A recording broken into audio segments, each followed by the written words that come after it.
Now to this week's top 5. 911 calls uncover a night of chaos at a Louisville psychiatric hospital, U of L Peace Hospital. Nurses were locked behind closed doors, patients fighting in the hallway, and police were kept from coming inside. This is number 1.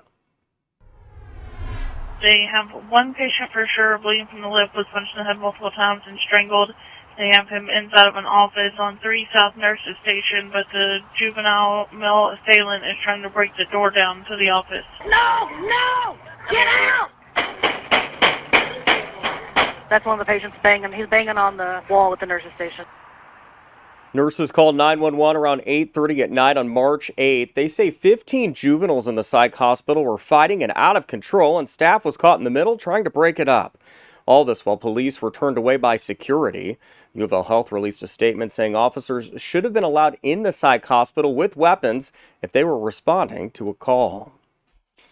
Planned Parenthood changed its story about an adult coloring book given to young students at the Kentucky Science Center. The coloring book had explicit images and is intended for adults. Planned Parenthood initially told us it did not distribute the coloring book, but now says a member of its staff accidentally gave it out during a youth event. This is number 2.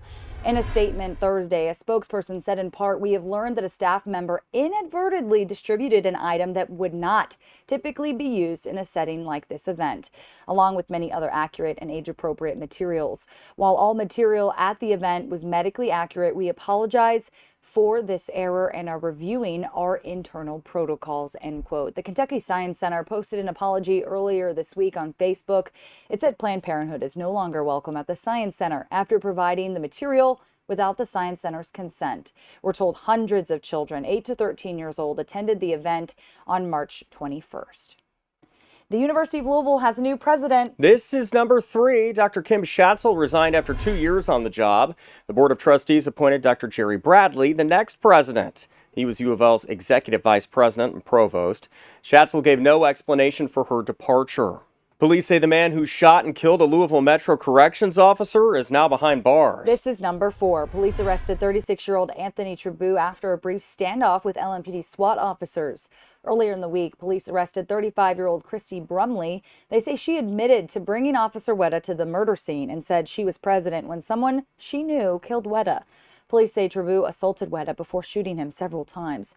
Police have not said what led up to Weta's murder, but they say it was not related to his job at the jail. A Jeffersonville spa owner is charged with human trafficking. This is number 5. Police arrested 62-year-old Zing Song after conducting an undercover investigation at Eva Spa on East 10th Street. Officers say they rescued 4 human trafficking victims from the spa and have given them resources to build a new life now that they're free. Captain Moss says the victims were brought to Jeffersonville from outside the region and promised a job. Okay, that is your top 5 recap. For any more information on these stories, just go to WDRB.com.